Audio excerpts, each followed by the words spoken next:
Inspired by North Korea, Trump assembles propaganda team for summit. Trump propagandists led by Sean Hannity are heading to the North Korea nuclear summit to make sure Trump gets glowing coverage even if the event is a spectacular failure. Apparently fearing his upcoming summit with North Korean dictator Kim Jong-un is going to be a disaster, Trump is assembling his very own propaganda team to travel with him to make sure coverage of the event is glowing regardless of how badly it turns out. Former White House aide and Nazi sympathizer Seb Gorka, who also serves as a Fox News contributor, announced this week that he will be traveling to Singapore for next week's summit, alongside Fox News host and Trump sycophant Sean Hannity. Gorka and Hannity will be there to shape Fox News coverage of the summit, which Trump started hyping before it was even scheduled. "I'm delighted to go with Sean Hannity and his team," Gorka said during an appearance on Fox Business Network. "So we will be there on the ground reporting for Fox and Fox Business." According to The Hollywood Reporter, Hannity plans to broadcast his primetime show live from Singapore for 3 days next week. Fox News Sunday will also air this weekend's episode from Singapore.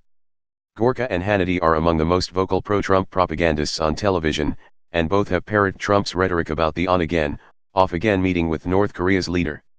When Trump wanted to annihilate North Korea, so did Gorka and Hannity. When Trump wanted to make friends with North Korea, so did Gorka and Hannity. For Trump sycophants like this duo, anything Trump does is the right thing even if it was the wrong thing when someone else proposed doing it.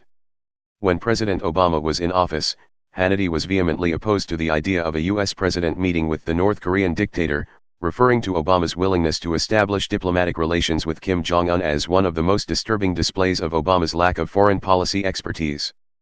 But when Trump signaled his willingness to meet with Kim Jong-un, Hannity called it a huge foreign policy win and said it should earn Trump a Nobel Peace Prize. Next week's summit comes after months of back-and-forth negotiations during which a meeting was scheduled, then cancelled, then scheduled again. At one point, the White House said North Korea had agreed to denuclearize, but they have since walked that back and attempted to lower expectations for the meeting. Trump will go into the summit woefully unprepared, as he said himself on Thursday. He has reportedly refused briefings about North Korea's nuclear program, leaving his top foreign policy advisors concerned that the regime will run circles around him and take advantage of his ignorance. But even if the talks end up humiliating Trump and letting a dictator pull one over on America, Hannity and Gorka will be waiting in the wings to pat Trump on the back and reassure him that he's still a winner in their eyes. Perhaps Trump is just taking a cue from Kim Jong-un after all. You're not a real dictator until you have your very own traveling propaganda team.